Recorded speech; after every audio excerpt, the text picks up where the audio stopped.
Welcome to the Film Florida podcast. I'm John Lux, and I'm the Executive Director of Film Florida. Before we get to our interview, please remember to subscribe, rate, and review the Film Florida podcast. If you're not already a member of Film Florida, please consider joining at filmflorida.org. If you like what you hear on the podcast, please consider going to our website and donating $20.23 for our 2023 fundraising campaign. We also have a Film Florida merchandise page. Visit filmflorida.creator-spring.com to purchase Film Florida t-shirts, sweatshirts, coffee mugs, and more. John Pruitt is a producer, writer, entertainment consultant, TV personality, and the former director of the U.S. Coast Guard's Motion Picture Television Office, where he worked to tell the story of the U.S. Coast Guard by partnering with productions around the world in various projects from reality, documentary, scripted TV, and cinema. John continues to work in various roles on a variety of entertainment projects, including scripted and reality TV, documentaries, cinema, and video games. We talk about all of that, as well as his time in the Coast Guard, on this episode of the Film Florida podcast. Here's my conversation with John Pruitt. First of all, John, thank you so much for your service, and welcome to the Film Florida podcast. Thanks, John. Happy to be here. Thank you so much. So let's start with your origin story. Help the audience get to know you a little bit. Sure. We'll start back in the early days of childhood, and I'm originally from Atlanta, Georgia, the son of a retired Army veteran. My mother, who was also a teacher, as my father, after he retired from the Army, was a teacher. All my formative years in Atlanta growing up, we traveled pretty extensively, but I really just enjoyed childhood, and I think also at that point in my childhood, I was exposed to film and all the great things that it entailed, but I really never thought that would be a medium that would actually be a career path for me. Right. Even though I did have really great friends in high school. One of my friends, her father was one of the great producers, Hugh Wilson, WKRP and Cincinnati fame and other projects. It just still was never something that I was like, oh, this is something that would be a viable pathway in life. But yeah. Yeah, and then after high school, you attended and then graduated from the United States Coast Guard Academy in New London, Connecticut as an electrical engineer. What led you to the Coast Guard? I think a lot of that, again, goes back to my upbringing with my father. He never necessarily pushed me toward the military. It was always something that I was familiar with. I had cousins who'd gone to West Point and other family members that were in the military. And so I'd always considered West Point and the Air Force Academy because I thought maybe flying would be a cool thing to do. However, my senior year, he suggested that I should consider the Coast Guard Academy. I knew nothing about the Coast Guard. It was like, I don't even know what that is. I don't even know why I would want to do that. And he said, well, we're going to go visit. I was like, well, I don't really know why I need to go visit. And went to go visit after losing the application 3 times. So he actually ended up bringing the application up to my advisor and having my advisor sign it. I was like, yeah, I guess, we'll see what happens. Funnily enough, I took my application from West Point. I just changed the West Point essay and put Coast Guard in there because I didn't really care to go. And I was like, I'm just going to do this. And I got in and I was like, oh, okay, great. Anyway, we went to visit. 4 days later, I was like, this is the greatest place ever. I want to be here. And I'm so thankful that my father was actually very consistent about me considering that. I think he knew maybe better than I did. So yeah, it sounds like it. And during your time in the Coast Guard, you were deployed for more than 12 years around the world, working with every branch of the U.S. military and numerous different nations. During that time, you commanded 3 Coast Guard ships and was officer in charge of a law enforcement detachment. Talk about that time in your life. Where did your operations take you? What were some of the missions, as best that you can speak to? Oh, sure. Absolutely. I think even to this day, I still feel very fortunate for the opportunities that I was afforded. Additionally, I just, at the early onset post-graduation from the academy, I was 21 years old. and I was assigned to a large Coast Guard cutter out of San Francisco, California, Alameda, California. And I went there, and we traveled all around the world to the Bering Sea in Alaska, out to the Galapagos and other places, working numerous missions. And I still was just amazed. I was like, I'm 21 years old, and I'm like, should I really be in charge of doing this? I just was like, do these people really know me that well? Because I mean, I had a great time in college. I don't know if, I mean, I trust me. I'm not sure if you should trust me, type thing. But it also helped to build my confidence and desire to just get the job done. I went on from there, and I went to a law enforcement attachment, which we call our tactical law enforcement teams, which were the early predecessors and essentially the Coast Guard Special Forces units. And we travel all around the world. I mean, doing as you say, the King's missions, and primarily working counter narcotics, but we did everything from high level um, executive security. Did like Assistant Secretary of State over in Iraq and the that region in the early, excuse me, I guess the late 90s. Um, and some of those missions were highly classified, but that's what we were there for to do. And it was a great opportunity. I led an 8-person team. We had unlimited American Express cards, and we traveled and used them anywhere we had to do our job. In the early days of living on beepers, our beeper would go off. I'm like, oh, I guess we're on a thing, Mhm. and we call, and next thing you know, we'd show up at the airport and with all of our big black bags and flying into some country in the world. And I think the challenge oftentimes was for our families, Yeah. um, who were left behind. In particular, at the time, I was single, but my mother would quite often ask, "Where are you going?" And so when are you going to come back? And my dad was, "Don't ask. He can't tell you." And I'm like, I can't tell you, and I don't even know when I'm coming back. You Mhm. know, but as my father would say, he would say, at least imply to my mom, that he was never worried. I'm sure he was, but he said, unless someone calls us, there's never a need to worry. Yeah. Right. Yeah, you hear So, about those late night phone calls. right. Yeah. Unless you get the phone call, they're okay. And that's one of the things. So, but continuing on from there, I was very fortunate to enjoy the privilege of command of several other large Coast Guard cutters, patrol boats. It was just a blast. I mean, I think the greatest thing that I learned and can take away from all those experiences is that it's really the people that help to define and make your world. Yeah. Um, because they're the ones that actually get the job done. They're Yeah. the ones that actually do the work and make sure that everything happens. So it really does make a big difference. And I really loved the Coast Guard. I think I love the people in the Coast Guard way more than the service itself, because they were the bread and butter of what happens. And yeah, I mean, everywhere from Isla de Mayor, Isla de Cocos, to going through the Suez Canal, to being in Iraq on the opening day of the last war in 2003, Hmm. to nearly getting captured by Iranians as I was trying to get away, as we were doing operations in and around Iraq. All sorts of great, cool stories that I'll tell my grandchildren one day. I generally don't like to tell my mother, but you know, um, it really is a eye-opening experience, and it gives you a great perspective of the world to see these things. And then search and rescue, Right. kind of the bread and butter of the Coast Guard.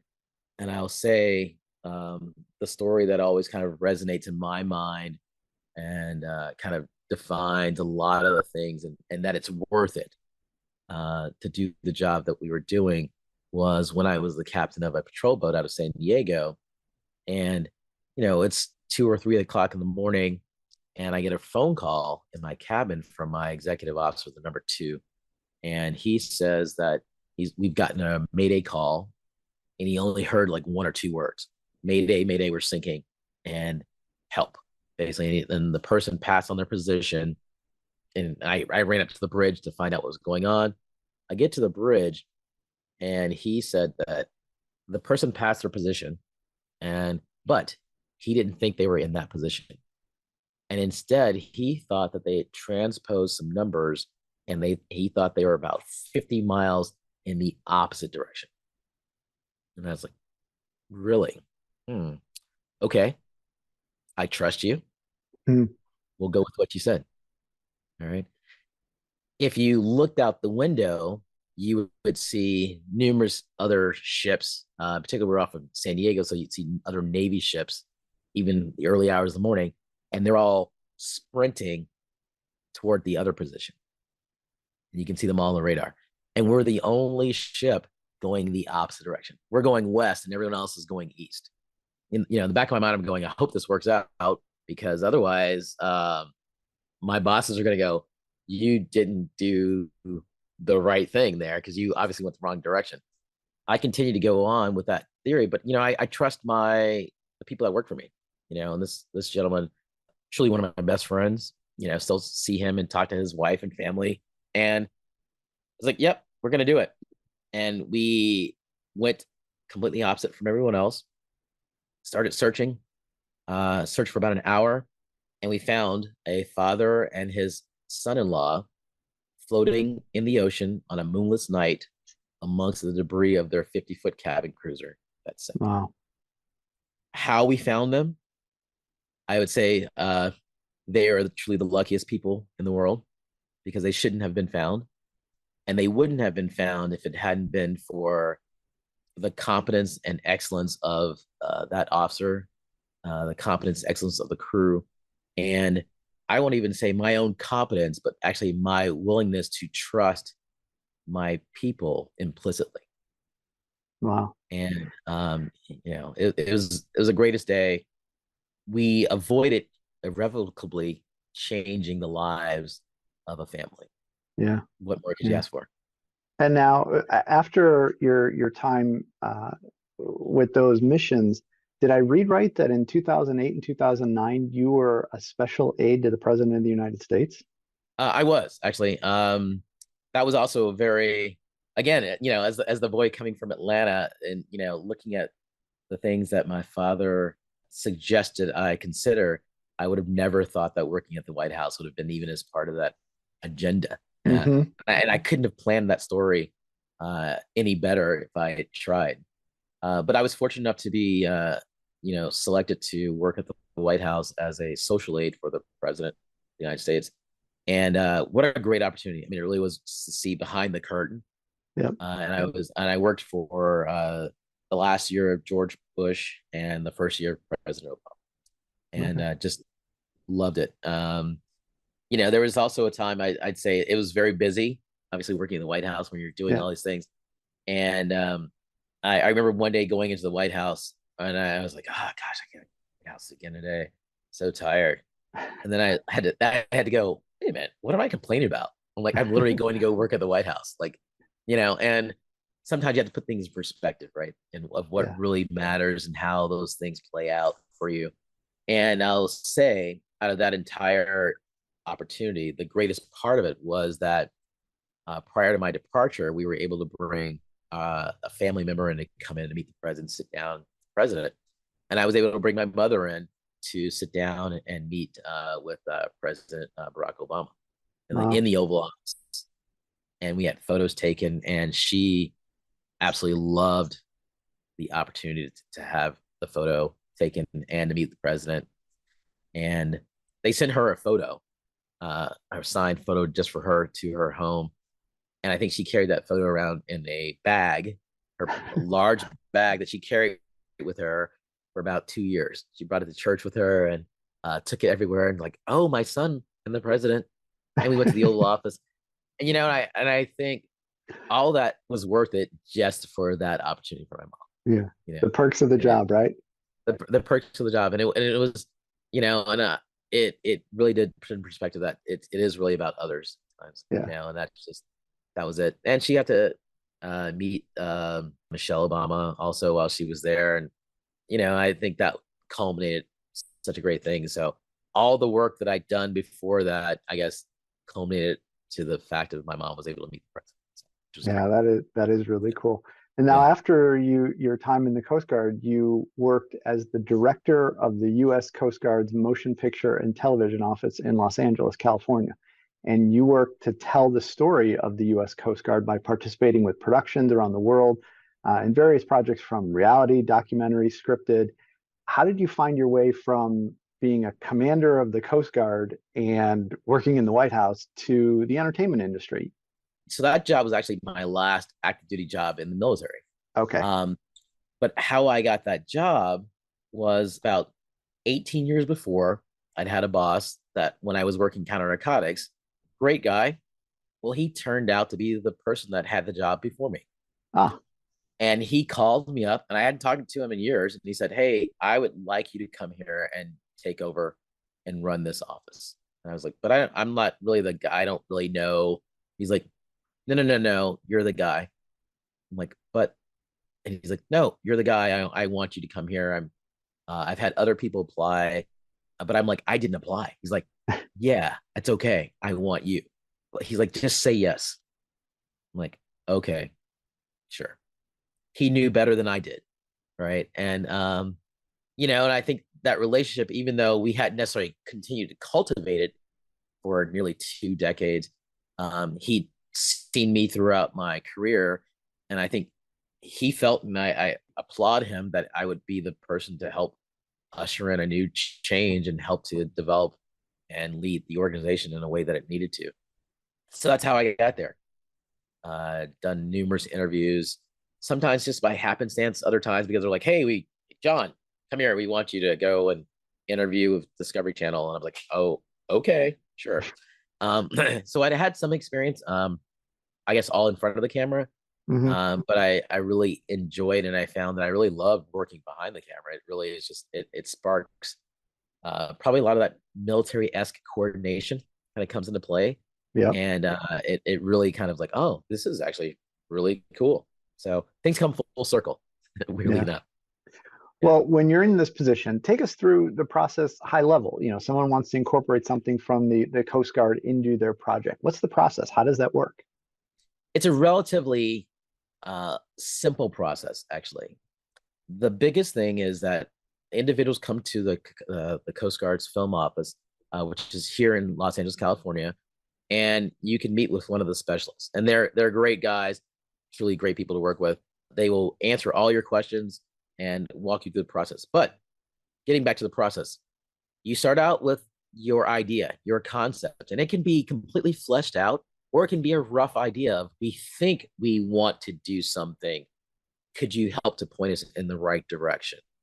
And that's often where the best ideas come from, because at that point it can help to shape you in the best pathway to achieving success, because we've done it. I mean, that's the thing, right? And what better way to get it from the experts that are there? So you come in, you talk about these things, you talk about what you want to do, and then it starts looking at, well, how can we help? How can the Coast Guard help?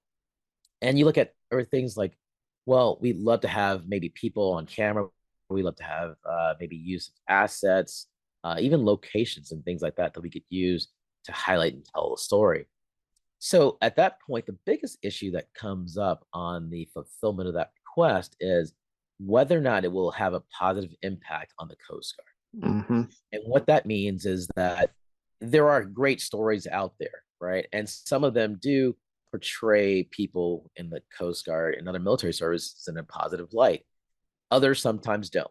So hmm sometimes others stress negative aspects of the military. Now, there is a difference when you say reality versus made up fiction. Members of the military and the Coast Guard, in this case, are members of society, and there are bad elements throughout society. So just because you choose to show someone doing some negative things doesn't mean it's a no. It's just that hmm the continuing point would be is we want something to show that there is a resultant punishment, or maybe a positive outcome as a result of their negative acts. And that's just part of the story, right? If you are doing something bad, we want to show that there's a price to pay for that, and we hold our people accountable. So those things go into the discussions that happen moving toward an actual memorandum of understanding and an agreement that you'll sign with the Coast Guard to actually move forward with your project. And one of the best aspects, and a little bit different than I know some of your previous guests spoken with, particular Glenn Roberts at the Hmm. DoD, is that the office here in LA is the one-stop shop. You'll meet with the head of the office and you'll sign the contract, and that's it. There are no further approvals. You don't have to go to Coast Guard headquarters. You'll move forward. So it's actually a relatively, it can be a relatively quick process. But development, as we know in terms of film, can sometimes take years, and that's okay. And they'll be with you throughout the entire process.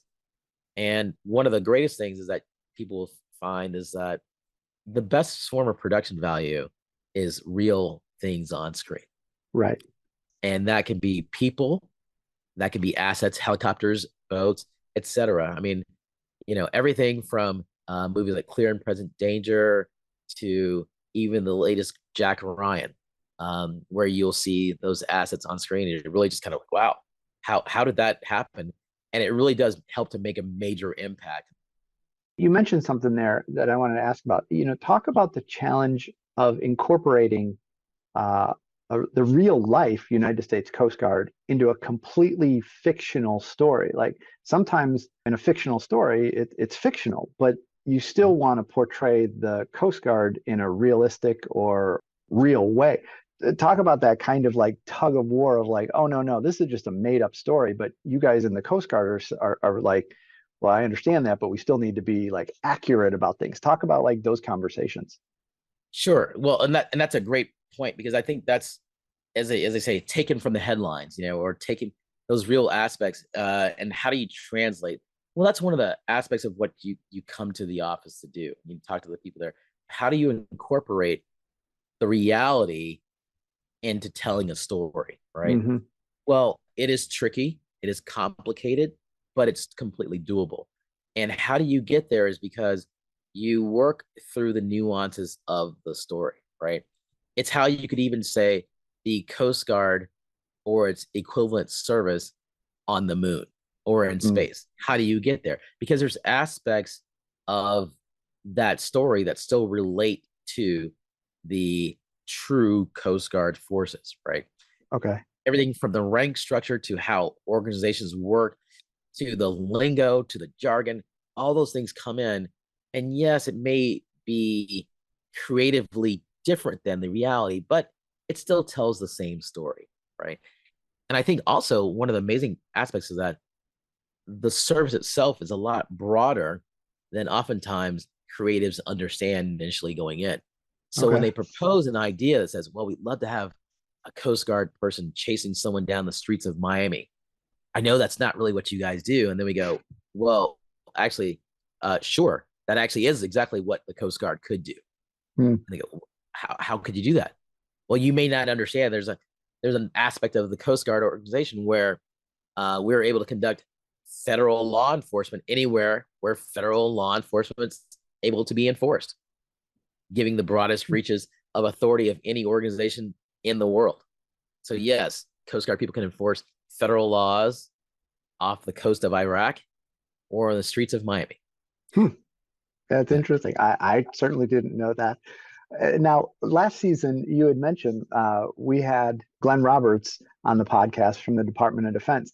After the episode was released, you tweeted a thank you to Glenn for mentioning the difference between his office and the U.S. Coast Guard motion picture and television office. Clearly, you and Glenn know the difference, and you kind of alluded to one of the differences. But to those of us that don't know the difference, talk a little bit about how your office works, both with and separately from Glenn's office. Sure. So Glenn is the head of the Department of Defense's entertainment office. So he runs all the agencies that are within the DoD, and that includes Army, Navy, Air Force, Marines, and Space Force. And so they have essentially satellite offices for each respective agency in various places. Some here in LA, some in further Southern California, some in DC. But ultimately, they work and report back to Glenn in DC. So the difference then is the boxes and the lanes that you continue to check are further increased by you having to go further and further up the chain of command. Hmm. Um, a little bit again different than here in Los Angeles with the Coast Guard's office is that it's a one-stop shop. So once you go to that office, you can get a yes or no directly from that office. And actually, it's codified in U.S. law that actually prevents essentially higher ups from being able to supersede to make a decision. So the decisions actually can be truly without outside influence, Ah, you know. okay. So and so it's an easier process, essentially, as we like to call it. It's like if you come to the office, you meet with the person that's going to sign the contract Hmm. on day one, which also helps to oftentimes get things done. When I was working on a major motion picture a few years back, it had been in negotiations for several years for the Coast Guard support. And I came into the office and I was like, we just need to get this done. And I said, hey, you know what? Why don't you guys just come into my office? And they're like, well, we're not sure. We're spending $100 million here, and we really need like commitment that this is going to be done. And as it came into the office, I'm the person that signs the contract. I'm the person that obligates the coast. There is no one else. You're Yeah. literally, speaking to the face, right? That's it. There's no person behind a curtain that has to approve this. If I approve this, it's me putting my career and everything else on the line. You're putting your $100 million, but I'm also telling you we're going to get it done, and we Yeah. did, Yeah. and had a great red carpet affair on Hollywood Boulevard, which the Coast Guard also supported by having everything from the band to Coast Guard vessels and aircraft. So, yeah. Wow. Wow.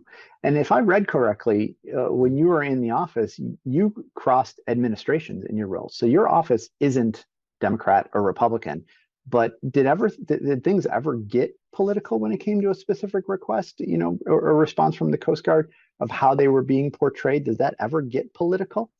First, I'll say you're correct. Okay. Our office spans various administrations and it has been around since prior to World War II.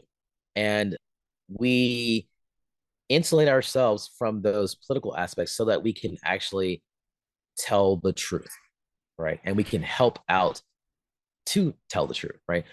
It's like other people in the military, we are true arbiters and agents of the civilian population and our electorate. As a result, we do our best to be completely insulated from that. And we've had Hmm. people actually contact their congressman because either we wouldn't support them or we wouldn't provide the level of support they wanted. I've spoken to congressmen, I've spoken to staffers, I've spoken to chiefs of staffs from various administrations and Yeah. various agencies, congressmen, senators, everyone. Not routinely, but it has happened where they've called and I've had to explain to them what our reasons are, and we follow strict policies. And I'll tell you, without a doubt, those individuals are like, oh, well, thank you for explaining. I totally didn't understand. Oftentimes they assume that the decisions we were making may have had some other kind of like implications, like, oh, you don't want to do this because you don't want to, you're picking one administration over another. We're like, oh Yeah. no, absolutely not. We're here to tell the story and we want to tell a story. So we encourage people actually, even with differing views of thought and processes than the mainstream, to even contact us because that's Yeah. okay. We want to hear everything. So Yeah. Yeah. The truth is not nearly as scary as the made up story sometimes. oh, absolutely not. No, absolutely not. It's like just call. I mean, friendly people, right? It's like if you call and ask, all we can do is tell you no. But the thing is, we'll generally try to help you so that we can get to a yes, Right. right? So no doesn't mean go away. It just means, well, do you want to keep working with us so that we can get to a yes? Because we'd love to help you get to a yes. Just Yeah. currently, it's a no. Yeah. So yeah. And then you moved on from that role at the Coast Guard in 2017, but you're still heavily involved in the entertainment industry with a variety of projects, including scripted and reality TV documentaries, cinema, video games. Tell us about what you're doing in the last couple of years. Oh, absolutely. I've been very fortunate just through a lot of the contacts that I made in my office and just, I guess my love of film. Um, and I guess from doing good work to be able to go out and kind of do those things that you've mentioned. Some of the aspects that I've really found interesting was like, video games. what an entirely different world. I mean, that world and scope has continued to grow. I've been fortunate to be, I guess, on-air talent in front of the camera, which was a little bit different than I planned. I've done shows such as Deadliest Catch, and I've done some major movies. I've done some Tom Hanks projects and other things, and continue to have products in development. It's just, I think the bug has hit, and as you kind of continue to go on, you are fortunate to kind of do these things. But every day I feel blessed. I mean, I've been fortunate enough to sell a few TV shows.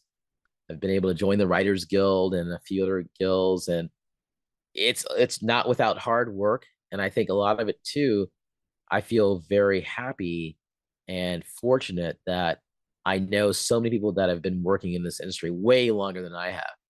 And it's a driving focus, because I think sometimes my current successes that I've had are not without standing the help from others that have helped me to get here. And even from some of the film projects that I've worked on, quite often I've had friends call and say, "Hey, John, I'm actually working on a similar project, but I can't do this one. Could you take this one?" And I was like, "Sure, absolutely." And that's how I was able to work on Greyhound, a Tom Hanks feature, and that was just a fortunate opportunity. And then those things continue on, and it also has allowed me to help to work towards some of the products that I want to develop, and actually some of the stories that I'd like to tell. And I've been able to meet some crews and some great individuals that I've been able to partner with and help to form our own production company to do just that. So, yeah. So where are we going to see your name in 2023? Strangely enough, we were just talking earlier this, I guess, last few weeks about a project that we were looking at. And it's regarding a great Coast Guard hero. His name is Mike Healy. And Mike Healy is we like to call him the King of Alaska. And he is a individual whose story kind of surmounts time. And I think it's someone who's been lost in time. In his day, in a kind of post-Civil War era, he was known in very high spaces as almost likened to the Michael Jordan of his day. But he had a big story, and he also had a secret to tell that he was trying to keep hidden from the world. And his true secret and his identity didn't come out until earlier, I guess, in the 20th century. So around 1990 was when people actually realized that he'd been born a slave. And wow, so he was a former Coast Guard captain of a ship, and no one knew the story. And it was a great way to hide yourself in plain sight, if you want to say, because that's what the society required. And I think it's a great story. We've been working with various organizations to bring it to life, and we hope to bring it to the screen near you. Wow, that's an amazing story. Now, if people want to learn more about you or follow up on any of the stuff you've talked about, where can they learn more about you? I think one of the best ways and places you can learn about me is on IMDb. And you can see me there. I'm listed as John W. Pruitt III. You can also feel free to email me and contact me at my email. And that's at johnwpruitt@mac.com. That's mac.com. And truly would love to speak to various people and anyone about any aspect of trying to make productions and also just changing the landscape. We're looking to make the world a better place. And I think that through authenticity and honesty, we can truly do it. Well, that's great. Well, I know how busy you are. It's been a little bit challenging getting this on the books, but I really do appreciate you sharing your experiences and your stories. And thanks again for being on the Film Florida podcast. Thank you so much. And I really want to give a shout out to Film Florida. And you all as an organization have really helped to broaden my knowledge of film, and everyone that I've met, including Gail and yourself, have truly just been great friends. And I even go so far to say mentors. Thank you. I look forward to working with Film Florida in the future, and hopefully we can bring some great products your way. We would love that. I really appreciate that, John. That's so nice of you to say. Thank you. All right. Thank you, John. Thanks for listening to the Film Florida podcast. For more information about Film Florida, go to filmflorida.org. or visit our social media pages on Facebook, Twitter, Instagram, and LinkedIn. If you're not already a member of Film Florida, please consider joining at filmflorida.org. If you like what you hear on the podcast, please consider going to our website and donating $20.23 for our 2023 fundraising campaign. Check out the Film Florida merchandise at filmflorida.creator-spring.com, and please remember to subscribe, rate, and review the podcast.